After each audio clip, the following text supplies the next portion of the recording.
All right. Here we go, guys and gals.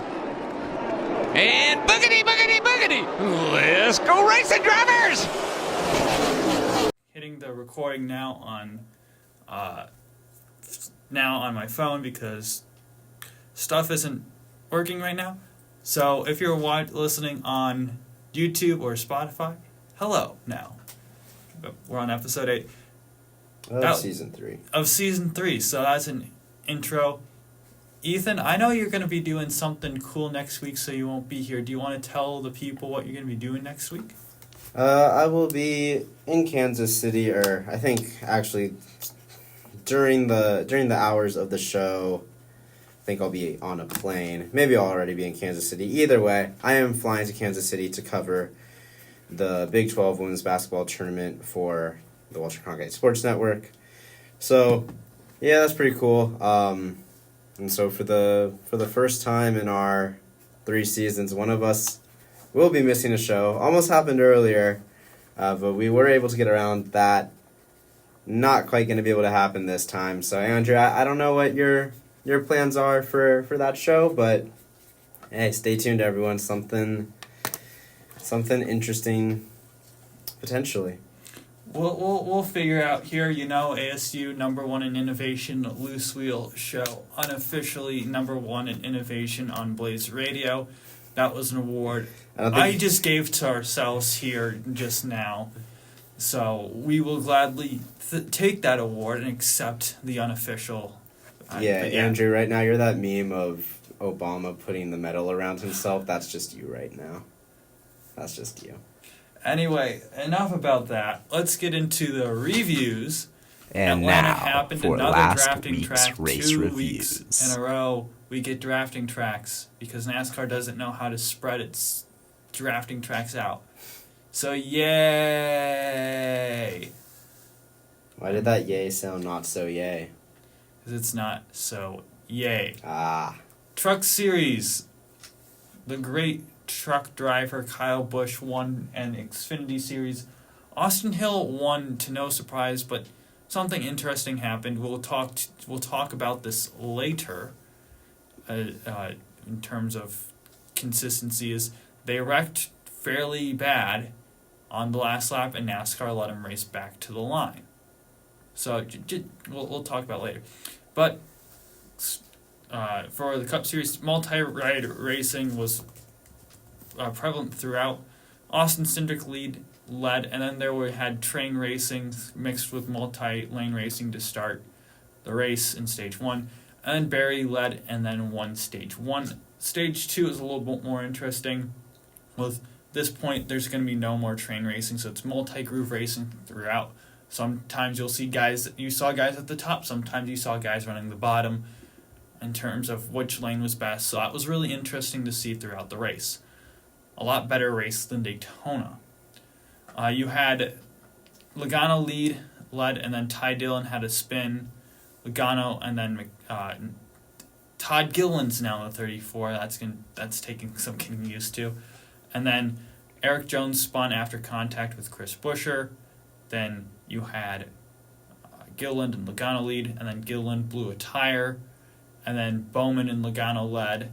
And then Stenhouse had an oopsie moment, causing a crash with the Elliott, Brad Keselowski, and Corey LaJoie. And then you had Logano, Bowman, Larson led. He made a great move to take the lead and win Stage 2 on the final lap. I think that was his only lead. That was his only time that he was able to lead up until that point. So that's important to get those stage points when the time is right. My dad always quotes Harry Carey, the Chicago Cubs broadcaster, who would always say, "The big possums walk late." Well, the Cubs might be down 3-14, but I tell ya, the big possums walk late. And what does that even mean? Well, when the time matters, Kyle Larson stepped up to the plate and won Stage 2. But at this point, we'll see. You'll see the return of Kyle Larson later. Some stay out where most pit. And then you had Ross Chastain inheriting the lead. And you had a crash with his teammate Suarez, Ty Gibbs, Cole Custer, and Josh Berry, J.J. Yaley, and Cody Ware. Some more pit. This allows Byron to take the lead, followed by Kyle Busch and Josh Berry. And then you had a crash with Ty Gibbs again, along with Briscoe, Bowman, and Buescher. And then you had Busch, Chastain, Berry leading. Then Blaney had a spin off of Hocevar, multi-groove racing.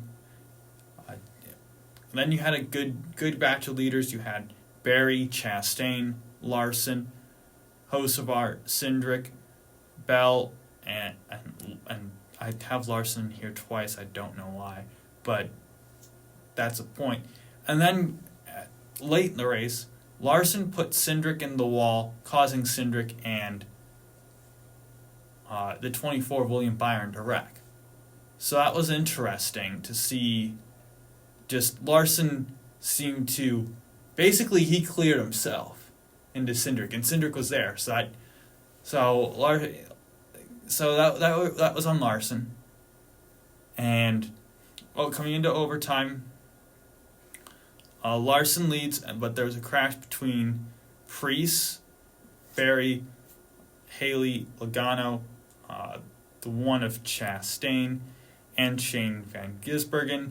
That was at the white, but at this point, it was Bell leading, and then they threw the caution in turn 3.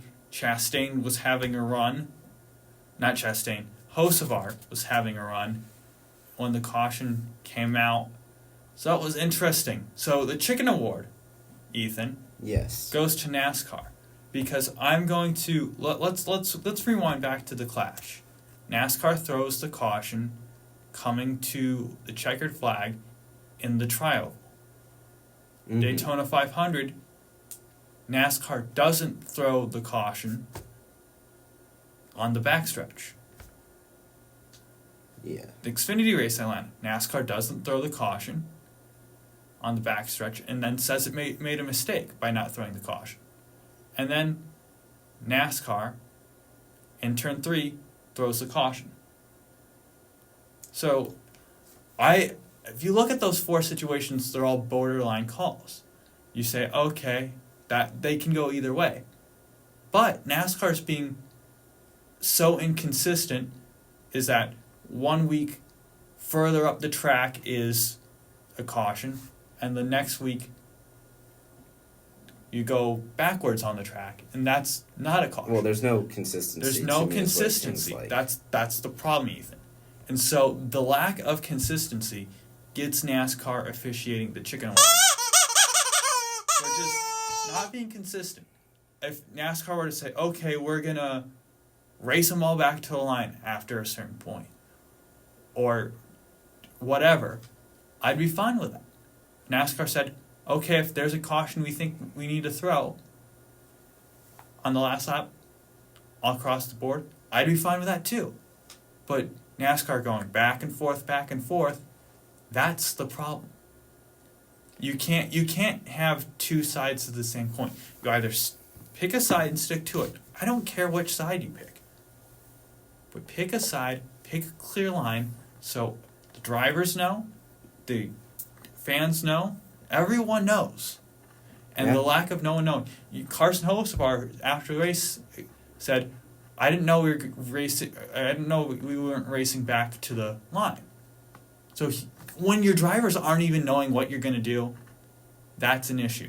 I mean, this is what everyone was super frustrated about in Formula One this year, the inconsistency of rules. And then what's going to happen is NASCAR's put itself in such a corner that no matter what they do next, people are going to be annoyed because they didn't do the other thing.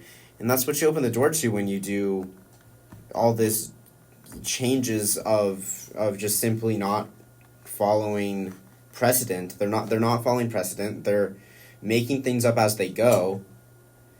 It's quite baffling to me how it was already baffling to me how this was already a similar thing happening in Formula One with inconsistent decisions.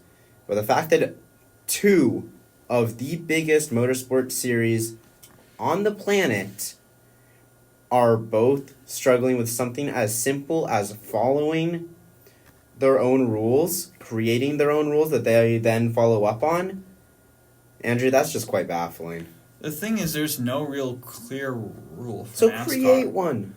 I go back to 20... It's not rocket science. I want to say 2016 or 2017. They had the overtime... NASCAR had an overtime line rule, which is if there was a caution... It was the same 2 laps to go, but if there was a caution on the first lap before the overtime line, which is halfway on all tracks, they'd re-rack them. But if not, the caution would come out and the race would end. Mm-hmm. Personally, I'd like to see an equivalent of that, but make it after the white. So if it's after a certain point, you let them race back to the line. But if there's a caution before that point, the race is over. Right. Let's make this as clear as possible. Let's take the judgment out of it. That's what fans want to see in every sport. You look at MLB, balls and strikes calling. Fans want robo umpires for the most part. It takes those judgment calls out of there. Mm-hmm. That you look at Formula One, you want to see clear rules with the track limits. That's what fans want to see. Let's take the gray areas out of the sport. That's what you want to get. That's what you want to have happen. Yeah. And I don't know how to say it other than that, Ethan. I don't know your thoughts on that. I mean, I agree. It's just kind of crazy how there are these gray areas that we don't really know what's happening. It's like I said, it's not rocket science. It's quite simple. Create a rule that the governing body agrees upon, and then just start following it. I saw some interesting proposals on Twitter earlier today and throughout the week, honestly, but some of them are pretty interesting and seem possible. Others are maybe a little bit more out there, but just no matter what direction everyone goes, just like you said, you have to get rid of the gray areas, and you just got to be consistent. Like, I don't understand how you're not consistent. It's just I don't want to be a broken record here, but it's simply crazy to me. Let's move into the news, Ethan. And now for the news. Let's do it. Corey Haim signs development deal with 2311 Racing, including Cup Series starts. Yeah. Great move for 2311 Racing. Bad move for Corey Haim. You think it's a bad move for Here's Corey Haim? why. The guy should be in the Cup Series on a full-time basis this year, let alone next year. And the fact that he's not, I think, not going to be in the Cup Series last year, that's an issue. I think I know Toyota wants to keep the best prospect in NASCAR outside of Connor Zilic, because I think he's easily the next best prospect. I couldn't tell you a better one. And you have this guy who's been waiting in the wings for 3 years now. He's shown he's ran well in the few Xfinity starts he's had. He hasn't been promoted. That's baffling. Okay, but how is that his fault? You know what I mean? Like, why do you think it's bad that he's taking this deal? I think he should try to test the water somewhere else. Toyota, there's not going to be room at 2311 Racing anytime soon. Gibbs doesn't want him because of Ty Gibbs. Ty Gibbs doesn't like Corey Haim. So, where are you going to go? Are you going to go to Legacy Motor Club? Does that ride excite you, Ethan? Do you want to ride 30th place every week, or do you want to try... No, but I'd rather be in the Cup Series than not be in the Cup Series, and the way things have been going for Corey Haim, it seems like this is his best route. Well, I'd rather get my door into the Cup Series and then figure it out than be stuck in trucks the rest of my life. That's because he's tied his ties to Toyota. I would say, okay, I would try to say, break loose, say, okay, I'm a free agent. RFK Racing. I think that might be a team with an open seat. I'm your guy. Or I'm trying to think of these other top Cup rides. I know Trackhouse, probably that seat's probably going to go to Connor Zilish, but maybe he can try to throw his name in there somewhere. That just brings in so much risk, Andrew, because I feel like, yeah, there's nothing exciting about Legacy Motor Club, but if you take the risk of leaving Toyota, who with 2311 is making you a developmental driver and essentially creating an opportunity for you to get as close to a Cup Series drive than he's been at any other point in his career, that creates so much, even though there's still a lot of unknown, that is so much more of a solid base than just trying to strike a deal in free agency or something like that, even with all his talent, because you don't know where that's going to lead. There's some uncertainties there. With Toyota, you do know that he's certainly going to have backing here. Is it the route he probably wishes things were going to go? Probably not, but there's still more certainty than going elsewhere, and so for that reasoning, I'm perfectly fine with this deal. You say there's no opening at 2311 anytime soon. I mean, maybe, but it could get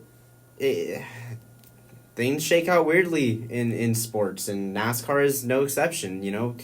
Tyler Reddick could maybe be swayed away by a bigger team, even though he's had success there. Going to a bigger team gives him an even better chance of winning. Bubba Wallace, I don't expect him to leave anytime soon, but there has been, rumors. There's been talks. Riley Herbst, they just brought him in, so he's probably not going anywhere. He probably at least has a cushion for a couple years. But it's not like there's absolutely zero shot, and even then, let's say he does go to Legacy.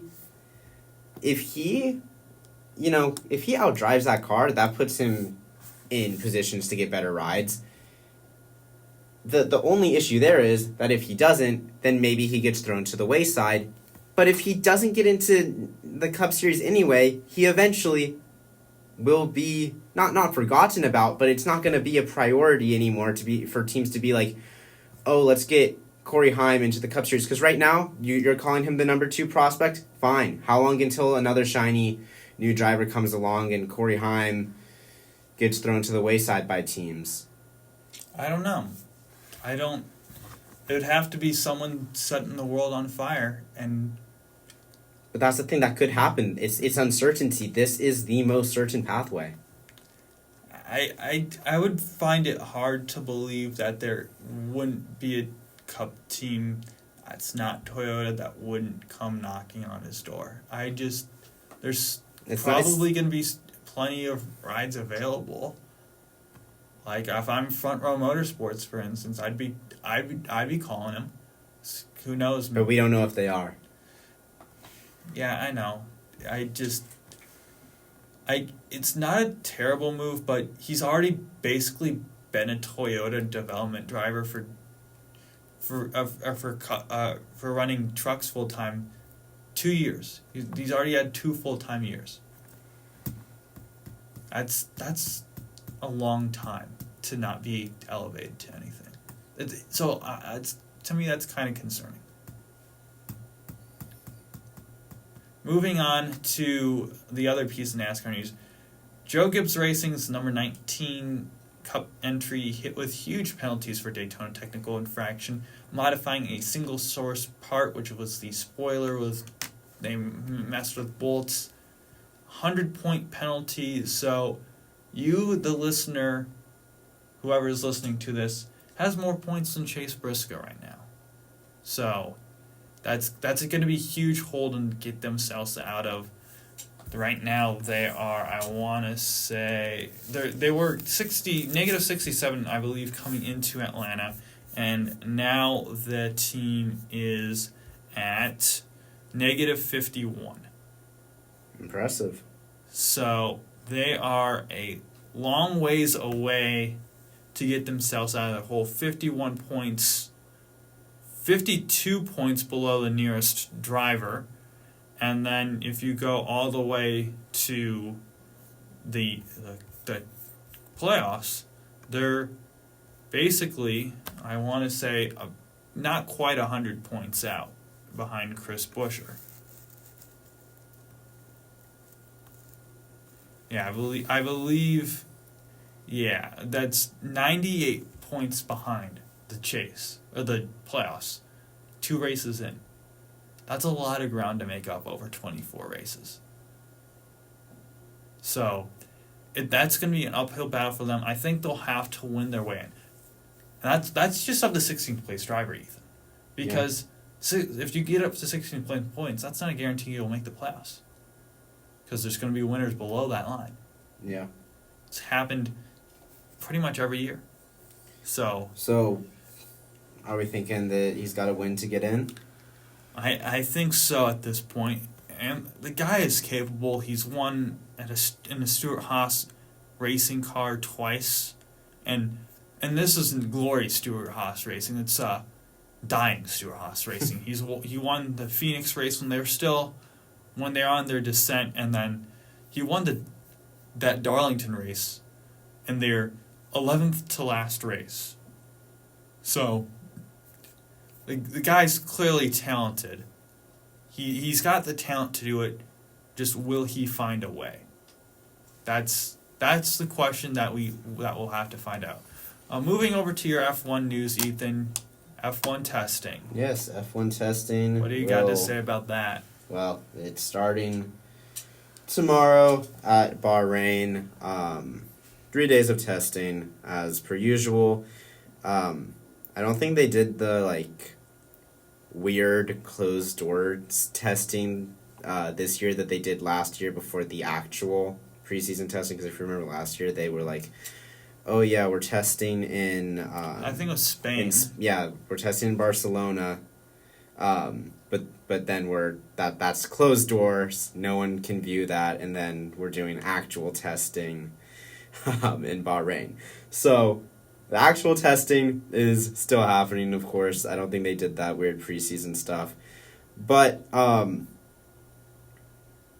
if you are listening and you want to watch cars go out on track not knowing if they're sandbagging or going 100%, then you can start doing that at midnight tonight if you are in the same time zone as us. So if you're in California, take away an hour. If you're in the time zones ahead of us, add whatever numbers there. But testing is today, tomorrow, and day after tomorrow. 3 days, of course. Each day is from midnight to 9 a.m. our time. That is 10 a.m. to journalism, math. I don't know. You can do it. You can figure it out. The day's split up into 2 sessions, so you're gonna have the first driver, then there's gonna be a lunch break, and then the second driver, and those drivers will probably switch off throughout the 3 days. So let's say you got Charles Leclerc and Lewis Hamilton. Let's say Leclerc gets in the car first on the first day. Second half of the day, Lewis Hamilton's in. And then maybe on the second day you switch. So it's Lewis first, Charles second. Other teams do things a little differently. I believe last year Red Bull had Max go a full day. Then they had Sergio go a full day. And then they split it on the final day. So, you can break it up a few different ways. But each driver should theoretically be getting 3 sessions in the car. And the thing about F1 testing is you can really never take too much away from it. You can try to see how well the cars run, and the people that are more technically minded often have a few takeaways, but I'm not. So for me, it's not gonna. I'm not gonna learn anything until I read articles or watch videos from people that actually have somewhat of a clue what they're talking about. But even then, it's still a guessing game because these cars are sandbagged. No one's giving away too much information. You don't want to rock up with the innovative side pod design and then be putting up the fastest lap times because then everyone's going to want to copy you. So, you're sandbagging some. It's a guessing game. It's a fun guessing game for F1 fans because it's the first time cars are out on track, but it's a guessing game nonetheless. Hard to know what's going on. I do have one question: is how much can you take away teammate versus teammate in these, or can you even at all? I would say you can't, because we don't know what fuel loads they're running. You know, are they doing a qualifying run? Are they doing a race run? I mean, you can kind of tell that by the distance that they're out for, but yeah, it's hard to tell, and even the different conditions in the day, because let's say Charles is running in the morning session, and Lewis in the Lewis in the night, or the later in the evening. Lewis is probably gonna, in this scenario, Lewis would probably run faster if everything is equal. Lewis would probably run faster just because the track is more rubbered in. Mm-hmm. So no, hard to take things away. In testing, we're not gonna be able to actually analyze much until probably qualifying, or maybe practice, but probably qualifying of the first race, which is Australia, March 14th through 16th is that race weekend. But that's that for Formula One testing. If you want to watch it, go knock yourself out, but in all honesty, it is quite boring. There's really not much going on. On to some more newsy news. Newsy news. Gotta love that. Cadillac wants Colton Herta, but they're also not going to sign an American driver just for the sake of signing an American driver. Now, Mario Andretti confirmed that Colton Herta is pretty much near the top of Cadillac's list of Formula One drivers. You know, Andretti gave his praise to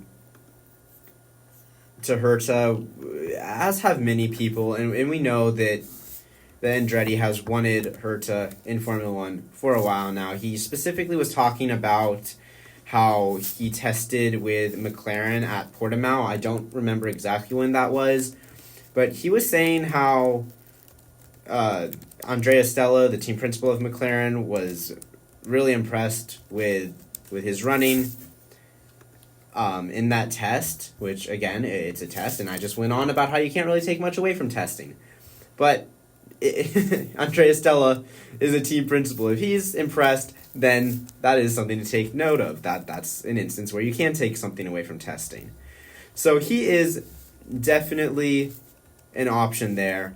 However, Dan Taurus, the head of the TWG Global Motorsports Division, kind of said it would be amazing to have, and that Andretti stuff was per motorsport.com, by the way, and this Dan Taurus stuff is per Sky Sports.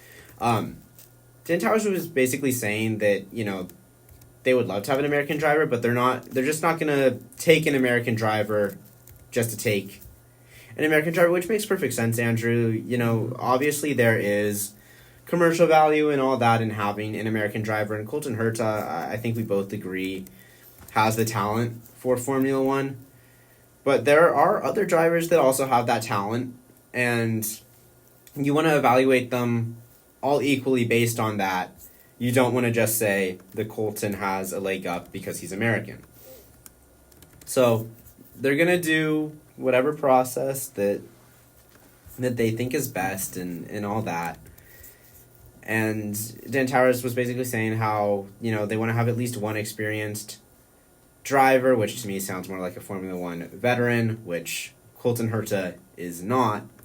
But there's still another seat there. Colton could very well get that seat. It's just, it's hard to say. He's an option, as we all know, but far from a write-in.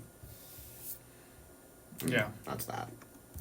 All right, so moving on to... And now for next week's race previews. The previews, COTA and Indycar start. So COTA for NASCAR. The only new changing driver is going to be the debut. It's Connor Zilic in the 87 for Trackhouse. So that's exciting to watch. So my 5 this week, I have the 4 COTA winners in the NASCAR history there. Elliott, Chastain, Reddick, Byron. And then 2-time Xfinity winner, A.J. Allmendinger. Also, they're using the shorter layout of COTA. Yeah. So that's something It's going to be the debut of that. Going to be the debut of that. We'll see how that is. I'm pessimistic about that compared to what we normally see. Yeah, it doesn't seem like... It takes a few of the best passing zones. Exactly. It takes away the best passing zones. We've already talked about it in a past episode, so don't want to beat the dead horse or whatever the saying is. It's takes away the big straight, takes away the last bit of the S's. So, yeah, it's just... I don't know why they would do that. It seems like they're making a change just to make a change. I think the racing's going to be worse. I don't know why they're doing this. I really don't. Maybe we're shocked when the racing is better, but when you take away passing zones, you can't really expect that. I expect a bit more bumper carsy racing. Yeah. Which is not a good thing. It's weird. I don't know. I don't like it, but we've already talked about that, so we can move on. So moving on to the Xfinity Series Truck Series off this week, just because. Your Xfinity changing drivers. 07 is Alex LeVay. 9 is Ross Chastain. Carson Hocevar on the 14 for Estes Greenlight. 17 is William Byron for Hendrick. Herbst is in the 19 for Gibbs. 24 is Corey Heim for Sam Hunt. Jordan Anderson's Anderson's third car returns with Austin Green, the road course.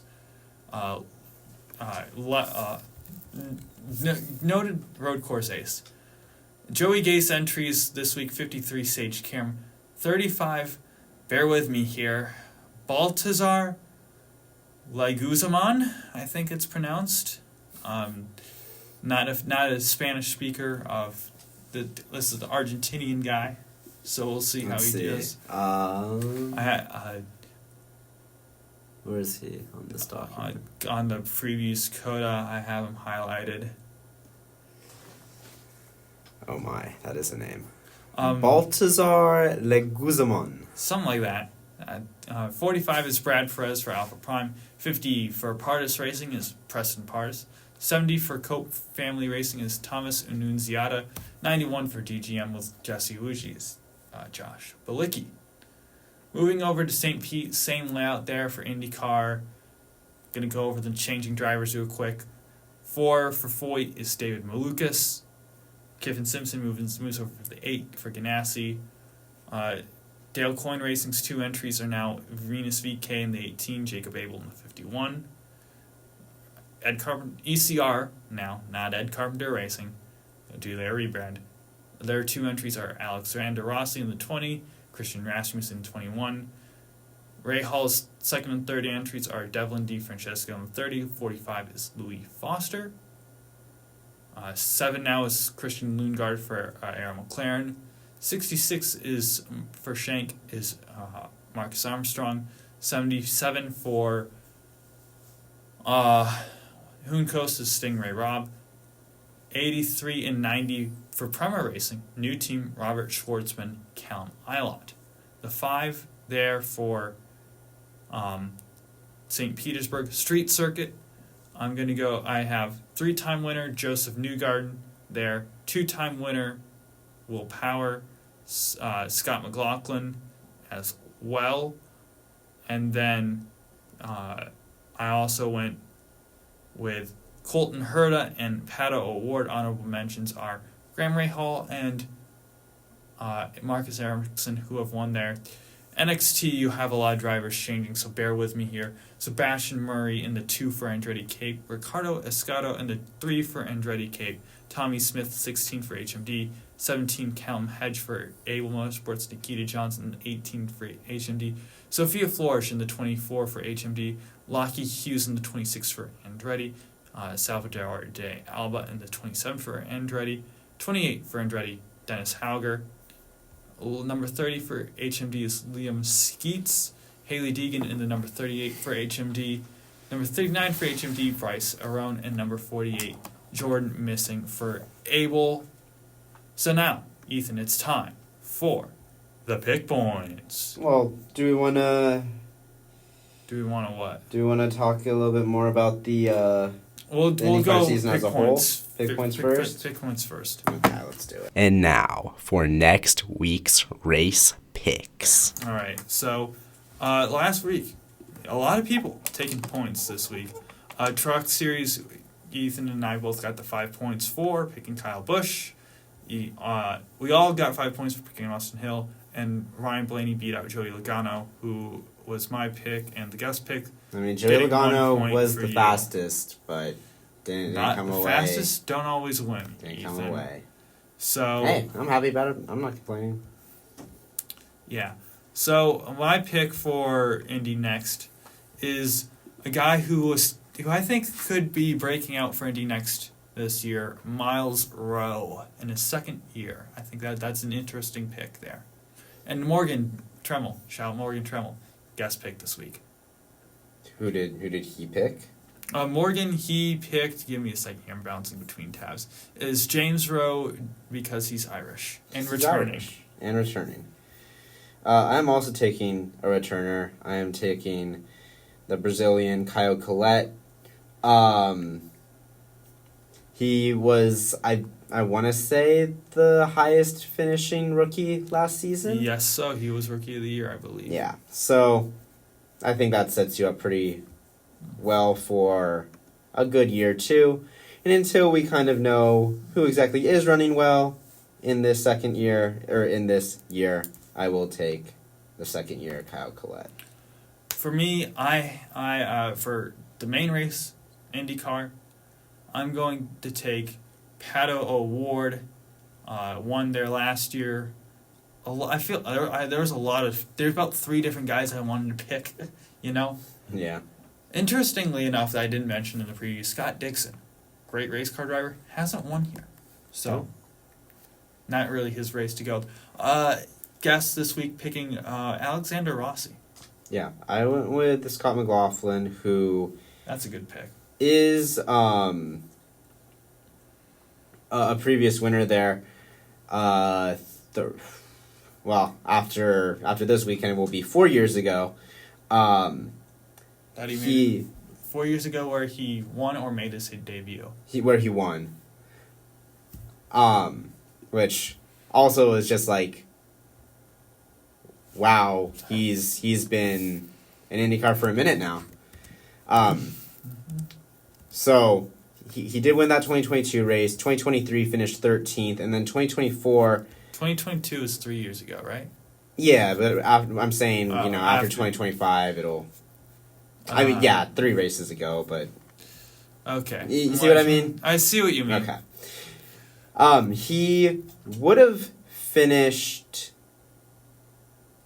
3rd, I believe, last year. Yeah, it sounds before right. He got disqualified. So he runs well there. I think in 2023 he got in a wreck. He wrecked with Roman Grosjean. Yeah. So he was in a pretty good spot near the front. So it's just a good track for him.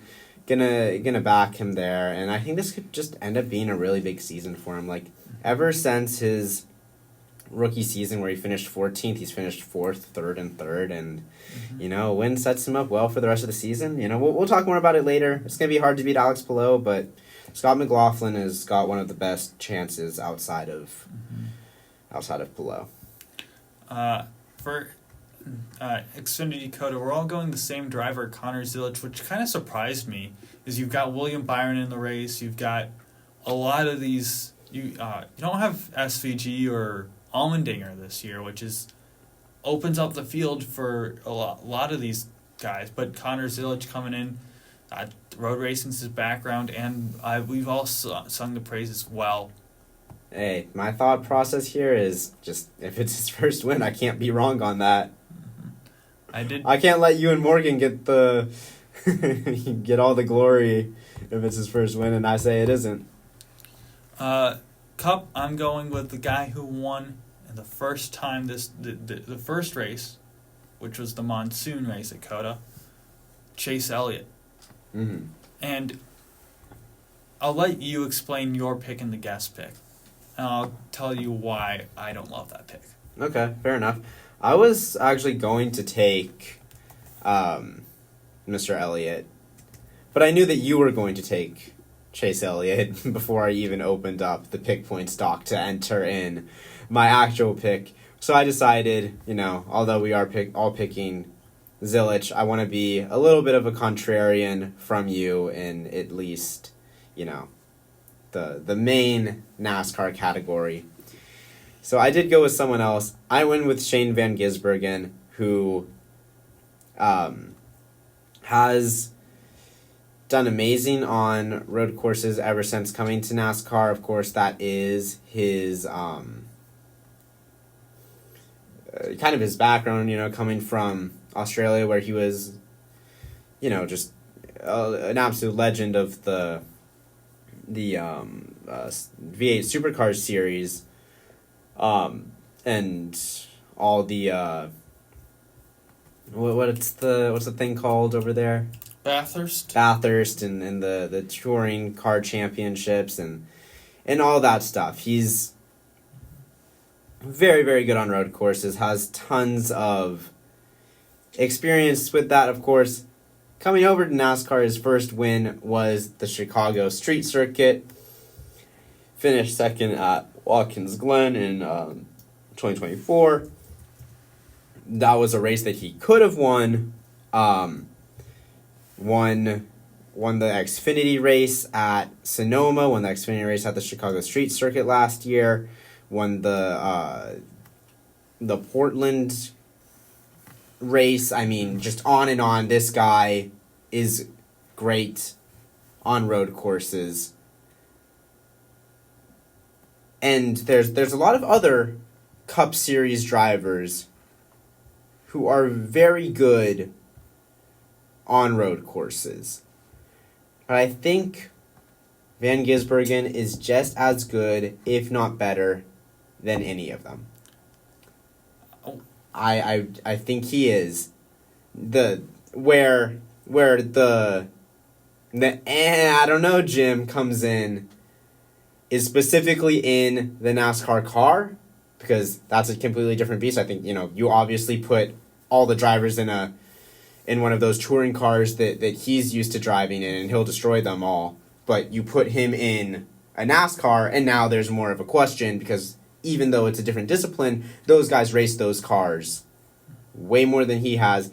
And also, COTA has kind of been the one track that he hasn't been able to tame. The one road course that he hasn't been able to tame. That's what I was going to get into, and I'll talk about more later. He finished 20th in the Cup Series race in 2024 for Colleague, and he finished 27th in the Xfinity Series race for Colleague. And now, I don't really remember what happened in those races. I don't remember why he finished those where he finished them. But what I will say is he has the track record at other tracks. I don't think there's a reason why he can't get over that hump and take his second career Cup Series win at COTA. Here's why he won't. COTA Turn 1. That is, they called Darlington the place too tough to tame. COTA Turn 1 might take that away. You have guys, that is dive bomb city. And on restarts, last year, you had everyone and their mother was just from 90th place going up the inside, not using the brakes at the right time, and then causing someone to spin somewhere. Just the chaos of Turn 1, the fact that SVG hasn't done well there in the past, that just... You don't think he's learned from that, though? He's learned from that, but I don't think he'll do poorly. I just don't really see him winning. There's just kind of a track that sets up for chaos. Chaos doesn't go well with easily predictable. Because I look at some of these later tracks, like the Roval, to an extent, Watkins Glen, Sonoma especially. I think I'm going to wind up picking SVG at those tracks. There's less opportunity for chaos. But when chaos comes, kind of throws a wrench into things. Sure, but at that point, why not just pick Ty Dillon or whatever if we're banking on it being a chaotic race? Ty Dillon's going to be the one getting spun and not one out. So that's why I'm not picking Ty Dillon. But do you see my point? Because I could say the same thing. Like, there's, Chase Elliott. Chase Elliott has won there, though. Chase Elliott has won there, but there's just as much of a chance of someone, I don't feel confident in my Chase ramming Elliott into pick. him. I don't feel confident picking SVG either, but the things that are in his control, I can see him improving on and being just as much of a threat as anyone else. I see what you mean, but it's early in the season, so I'm gonna pick the guy that I'm a fan of as well. I'm not gonna pretend that didn't play a role into it, but I mean, are you gonna pretend that you didn't pick Chase Elliott because that definitely played a role into it? You're a Chase Elliott fan. That played a role. And look me in the eyes and tell me that did not play a role in this. It did, because I looked at. Look me in the eyes and say it, Ethan. I went to the first race, and said, "Who won that race?" Ethan Igmatovsky. That was Chase Elliott. And you know what was happening in that race? Who was hounding him? Kyle Larson. I thought maybe I should pick Kyle Larson. But I said no, Chase Elliott was the winner of that race, even though it got shortened by rain. So that's what drove me to that pick. I thought of Shane Van Gisbergen, and I said, I don't know, I just don't love it here. So that's what drove me to that pick. Like Elliott's a good road racer. You've seen him go on that one dominant stretch where no one could beat him. Yeah. So anyway, let's move on. Let's not get too caught down in that IndyCar preview. I don't know if you have this, Ethan, but I've got drivers in 5 tiers: the 1 to 5 tier, the 6 to 10, the 11 to 15, 16 to 20, and 21. I was not told that was a thing that I should do, so no, I did not do that. So you can tell me if I'm wrong or not. So I'm going to go backwards to forwards. 21 and up. I have Kevin Simpson, Venus VK, Christian Rasmussen, Devlin DeFrancesco, Jacob Abel, Stingray Robb, and Robert Schwartzman. I just see a lot of those guys with backmarker teams. A lot of these guys just struggled in their IndyCar careers. So, you're not banking on VK or Rasmussen to punch up? I think VK and Rasmussen and Schwartzman, those are the 3 I could see most likely to punch up. I wouldn't count Kiffin Simpson because he is in a Ganassi car at the end of the day, but IndyCar is so hard to predict. Who knows? It's just so hard to predict at the end of the day. So that's why I have them there. Just lack a great car, lack of results to an extent. Sure. Tell me your next group, and then I'll be able to better. Next, my 16 to 20, I have, after a disappointing year last year, Graham Rahal. Mm-hmm. I also have Mr. The rookie, who I think will be Rookie of the Year, Louis Foster. Mm-hmm. So I have Marcus Armstrong, never great in Ganassi, so him taking a step back, he'll take a step back in the standings as well. Connor Daly, who showed great promise at the end of the year, a lot of those ovals will help him. And Cal Milot, who had pretty solid results in the Hunkos car. I think he can have similar results in the Prema car, while that team's kind of in a similar state to Hunkos was at that time. I think I agree with you. Because, you say those names, and it's like, okay, do I feel confident saying, like, VK or Rasmussen punches up? Maybe over Foster just because he's a rookie, but he had a great junior career, so that's hard to say. And then, if anything, like, maybe start looking at it and it's like, okay, who could? And I start to think maybe Ilott, just because Prema, how much do they know what they're doing? But, like, I back Callum Ilott, but I think I back VK or Rasmussen more just because of the situation that they're in. Prema could be really good, but it's also their first year, and I would expect there to be growing pains at certain points, especially early on. And they can get everything together and going by the end of the season, but by that point, how late are we talking? How much time is left? Mm-hmm. Hard to say. It's not that I disagree. I'm just not totally sure I totally agree. 11 to 15, I have. This is Nolan Siegel. Mm-hmm. He's learning at McLaren. I think that he's going to slide nicely. When you say 11 to 15 here, are you saying 11 to 15 in point standings? Siegel is 11th, or are you saying he's 15th? He's going to slide in that range. I would say probably closer to the back end. Okay. Santino Ferrucci had a great year last year, cracked the top 10. I think this year he's from being the clear top dog at AJ Foyt with Stingray Robb, now David Malukas, a lot of internal competition. Might not be getting those top resources compared to last year. I think he might take a slight step back. I also have Alexander Rossi here. I think he can with the new investor of the coffee guy. I don't remember his name, with the Java House and Splenda brands.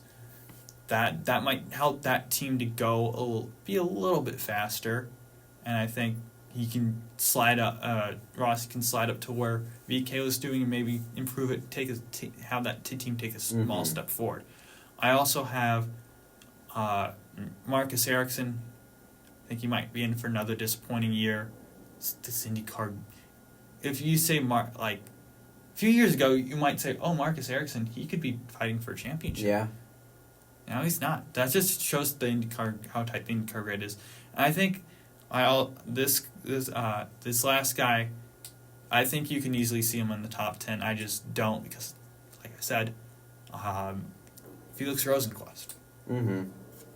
So, Ethan, your thoughts on that? I don't love Ferrucci outside of the top 10. I mean, I think it's going to be harder having David Malukas as a teammate compared to Stingray Robb, but I don't think that alone pushes him outside of the top 10.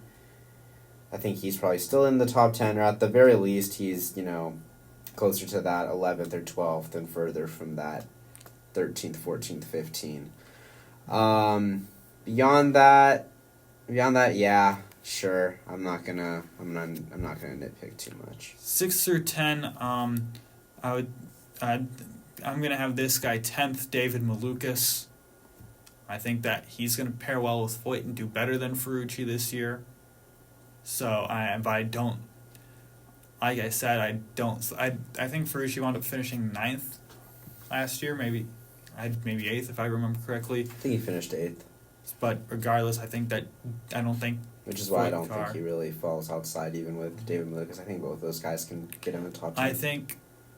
I would have to. I feel like this guy's gonna be better than 9th, but I can't I can't put him in the top 8 guys. Is Christian Rasmussen, one in the RL car, now in the McLaren car. Mm-hmm. That's going to be a step up in equipment for him. It's going to be a step up in results. I wouldn't be surprised if he cracks the top. I wouldn't be surprised if he passes award this year, That I would be very surprised by, but I do think he can get into the top 8. So I don't know, maybe there is just such a high concentration of talent at the top. I don't know. At number 8, I have Kyle Kirkwood, a great driver, but I think if you look at the top 8 guys, I think you have to put this guy in 8th. Yeah. I can't put him over. He certainly could win a championship this year. I wouldn't be surprised by that. But you wouldn't be surprised? No, he's very talented. He's very talented, but I mean, it's IndyCar. The bridge and the gap in competition is close. So yeah, very true. I Continue, think though. So 7th for me, I'm gonna say Pato O'Ward. I feel like this guy. Wow. he isn't as I feel like his lack of consistency and the fact that in the past he's kind of crashed out a bit puts him. I can't put him as high as some of these other guys. And then a similar thing for this next guy, Colton Herta. Even though he finished second last year in points, it's that will we see Colton Herta where he doesn't crash out on really stupid moves, or will we see the Colton Herta of last year running well on the potential that he can be? So do you think he's going to regress then? Because I mean, I look at last year as a step forward, not something that's going to be what would you call it, like an outlier? An outlier. It's just IndyCar is so tough, man. It is, but like falling all the way from second to where are we at? Sixth? Penske's going to be taking a step up that last year because 2 of their 3 drivers had basically lost years. You have to look at that. Sure, but even then, like, I don't know. 5th for me, Will Power. I think he's going to be taking a step back this year. Went from fighting for the championship at the last race. I don't know where he wound up finishing. So I think he's going to be taking a step back this year. I think that's fair because he's getting old. He's getting up there in age, and last year, 2023 seemed to be like the beginning of the end, and then in 2024, fair play to him, he stepped it up, but he's 43 now. He's gonna be 44. It's just difficult at that point. Number 4 for me is gonna be Scott Dixon. He's ageless, it seems like, but kind of started to fall off a little last year. Yeah, I wouldn't be surprised if. I mean, this is like blasphemous, but I would put both Herta and O'Ward above Scott Dixon, and I mean they both finished above him last year. He's still a 6-time champion. He can get the job done. Sure, he can, but he's 44. And those other guys are 25 and 24. And then I'm gonna put Joseph Newgarden at 3. Great driver, we all know, and then at number 2, I like to think he challenges Alex Palou for the championship this year, but I just don't think he'll overcome Alex Palou. I'm gonna put Scott McLaughlin at 2 and Alex Palou at my champion.